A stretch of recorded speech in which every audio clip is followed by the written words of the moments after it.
कुरु का जन्म। कुरुवंश के प्रथम पुरुष का नाम कुरु था। कुरु बड़े प्रतापी और बड़े तेजस्वी थे।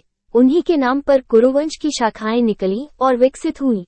एक से एक प्रतापी और तेजस्वी वीर कुरुवंश में पैदा हो चुके हैं। पांडवों और कौरवों ने भी कुरुवंश में ही जन्म धारण किया था। महाभारत का युद्ध भी कुरुवंशियों में ही हुआ था। किंतु कुरु कौन थे और उनका जन्म किसके द्वारा और कैसे हुआ था, वेदव्यास जी ने इस पर महाभारत में प्रकाश डाला है। हम यहाँ संक्षेप में उस कथा को सामने रख रहे हैं। कथा बड़ी रोचक और प्रेरणादायिनी है। अति प्राचीन काल में हस्तिनापुर में एक प्रतापी राजा राज्य करता था। उस राजा का नाम सवर्ण था।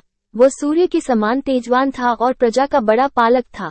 स्वयं कष्ट उठा लेता था, पर प्राण देकर भी प्रजा के कष्टों को दूर करता था। सवर्ण सूर्यदेव का अनन्य भक्त था। वो प्रतिदिन बड़ी ही श्रद्धा के साथ सूर्यदेव की उपासना किया करता था। जब तक सूर्यदेव की उपासना नहीं कर लेता था, जल का एक घूंट भी कंठ के नीचे नहीं उतारता था। एक दिन सवर्ण एक पर्वत पर आखेट के लिए गया।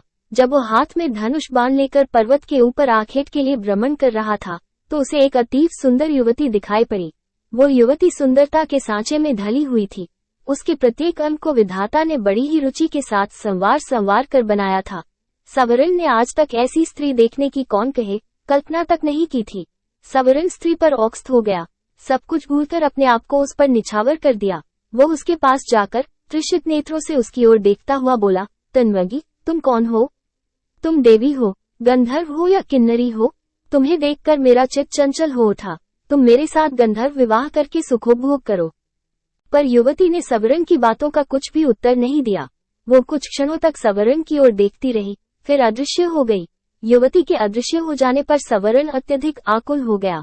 वो धनुष बाण फेंककर उन्मत्तों की भांति विलाप करने लगा, सुंदरी, तुम कहाँ चली गई? जिस प्रकार सूर्य के बिना कमल मुरझा जाता है और जिस प्रकार पानी के बिना पौधा सूख जाता है, उसी प्रकार तुम्हारे बिना मैं जीवित नहीं रह सकता।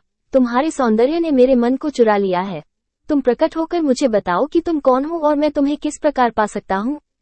युवती पुनः प्रकट हुई।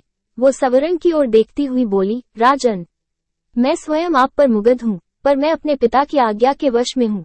मैं सूर्यदेव की छोटी पुत्री हूँ।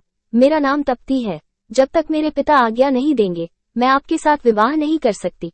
यदि आपको मुझे पाना है तो मेरे पिता को प्रसन्न कीजिए। युवती अपने कथन को समाप्त करती हुई पुनः अदृश्य हो गई। सवर्ण पुनः उन्मत्तों की भांति विलाप करने लगा। वो आकुलित होकर पृथ्वी पर गिर पड़ा और तप्ती तप्ती की पुकार से पर्वत को ध्वनित करने लगा। सवर्ण तप्ती को पुकारते पुकारते धरती पर गिर पड़ा और बेहोश हो गया। जब उसे होश आया तो पुनः तप्ती याद आई और याद आया उसका कथन, यदि मुझे पाना चाहते हैं तो मेरे पिता सूर्यदेव को प्रसन्न कीजिए। उनकी आज्ञा के बिना मैं आपसे विवाह नहीं कर सकती। सवर्ण की रगों में विद्युत की तरंग सी दौड़ उठी। वो मन ही मन सोचता रहा, वो तप्ती को पाने के लिए सूर्यदेव की आराधना करेगा। उन्हें प्रसन्न करने में सब कुछ भूल जाएगा। सवर्ण सूर्यदेव की आराधना करने लगा। धीरे धीरे सालों बीत गए। सवर्ण तप करता रहा। आखिर सूर्यदेव के मन में सवर्ण की परीक्षा लेने का विचार उत्पन्न हुआ। रात का समय था। चारों ओर सन्नाटा छाया हुआ था। सवर्ण आंखें बंद किए हुए ध्यानमग्न बैठा था। सहसा उसके कानों में किसी की आवाज पड़ी, सवर्ण, तू यहाँ तप में संलग्न है। तेरी राजधानी आग में जल रही है। सवर्ण फिर भी चुपचाप अपनी जगह पर बैठा रहा। उसके मन में रंजमात्र भी दुख पैदा नहीं हुआ। उसके कानों में पुनः दूसरी आवाज पड़ी, सवर्ण, तेरे कुटुंब के सभी लोग आग में जलकर मर गए।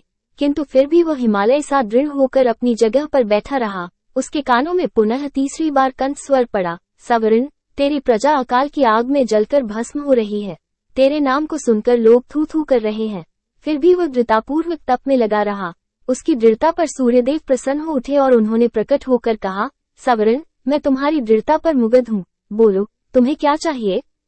सवर्ण सूर्यदेव को प्रणाम करता हुआ बोला, देव, मुझे आपकी पुत्री तप्ती को छोड़कर और कुछ नहीं चाहिए। कृपा करके मुझे तप्ती को देकर मेरे जीवन को कृतार्थ कीजिए। सूर्यदेव ने प्रसन्नता की मुद्रा में उत्तर दिया, सवर्ण, मैं सब कुछ जानता हूँ। तप्ती भी तुमसे प्रेम करती है। तप्ती तुम्हारी है। सूर्यदेव ने अपनी पुत्री तप्ती का सवर्ण के साथ विधिवत विवाह कर दिया। सवर्ण तप्ती को लेकर उसी पर्वत पर रहने लगा और राग रंग में अपनी प्रजा को भी भूल गया। उधर सवर्ण के राज्य में भीषण अकाल पैदा हुआ। धरती सूख गई। कुएं, तालाब और पेड़ पौधे भी सूख गए। प्रजा भूखों मरने लगी। लोग राज्य को छोड़कर दूसरे देशों में जाने लगे। किसी देश का राजा जब राग रंग में डूब जाता है तो उसकी प्रजा का यही हाल होता है। सवर्ण का मंत्री बड़ा बुद्धिमान और उदार हृदय का था। वो सवर्ण का पता लगाने के लिए निकला। वो घूमता घामता उसी पर्वत पर पहुंचा जिस पर सवर्ण तप्ती के साथ निवास करता था। सवर्ण के साथ तप्ती को देखकर बुद्धिमान मंत्री समझ गया कि उसका राजा स्त्री के सौंदर्य जाल में फंसा हुआ है। मंत्री ने बड़ी ही बुद्धिमानी के साथ काम किया। उसने सवर्ण को वासना के जाल से छुड़ाने के लिए अकाल की आग में जलते हुए मनुष्यों के चित्र बनवाए। वो उन चित्रों को लेकर सवर्ण के सामने उपस्थित हुआ। उसने सवर्ण से कहा, महाराज, मैं आपको चित्रों की एक पुस्तक भेंट करना चाहता हूँ। मंत्री ने चित्रों की वो पुस्तक सवर्ण की ओर बढ़ा दी। सवर्ण पुस्तक के पन्ने उलट पलट कर देखने लगा। किसी पन्ने में मनुष्य पेड़ों की पत्तियां खा रहे थे, किसी पन्ने में माताएं अपने बच्चों को कुएं में फेंक रही थी, किसी पन्ने में भूखे मनुष्य जानवरों को कच्चा मांस खा रहे थे और किसी पन्ने में प्यासे मनुष्य हाथों में कीचड़ लेकर चाट रहे थे। सवर्ण चित्रों को देखकर गंभीरता के साथ बोला, ये किस राजा के राज्य की प्रजा का दृश्य है? मंत्री ने बहुत ही धीमे और प्रभावपूर्वक स्वर में उत्तर दिया, उस राजा का नाम सवर्ण है। ये सुनकर सवर्ण चकित हो उठा। वो विस्मय भरी दृष्टि से मंत्री की ओर देखने लगा। मंत्री पुनः अपने ढंग से बोला, मैं सच कह रहा हूँ महाराज, यह आपकी ही प्रजा का दृश्य है। प्रजा भूखों मर रही है, चारों ओर हाहाकार मचा है, राज्य में न अन्न है न पानी है, धरती की छाती फट गई है। महाराज, वृक्ष भी आपको पुकारते पुकारते सूख गए हैं।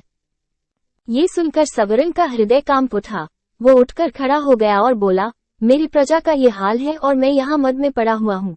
मुझे धिक्कार है मंत्री जी, मैं आपका कृतज्ञ हूँ। आपने मुझे जगाकर बहुत अच्छा किया। सवर्ण तप्ती के साथ अपनी राजधानी पहुंचा। उसके राजधानी में पहुंचते ही जोरों की वर्षा हुई। सूखी हुई पृथ्वी हरियाली से ढक गई। अकाल दूर हो गया। प्रजा सुख और शांति के साथ जीवन व्यतीत करने लगी। वो सवर्ण को परमात्मा और तप्ती को देवी मानकर दोनों की पूजा करने लगी। सवर्ण और तप्ती से ही कुरु का जन्म हुआ था। कुरु भी अपने माता पिता के समान ही प्रतापी और पुण्यात्मा थे। युगों बीत गए हैं, किंतु आज भी घर घर में कुरु का नाम गूंज रहा है।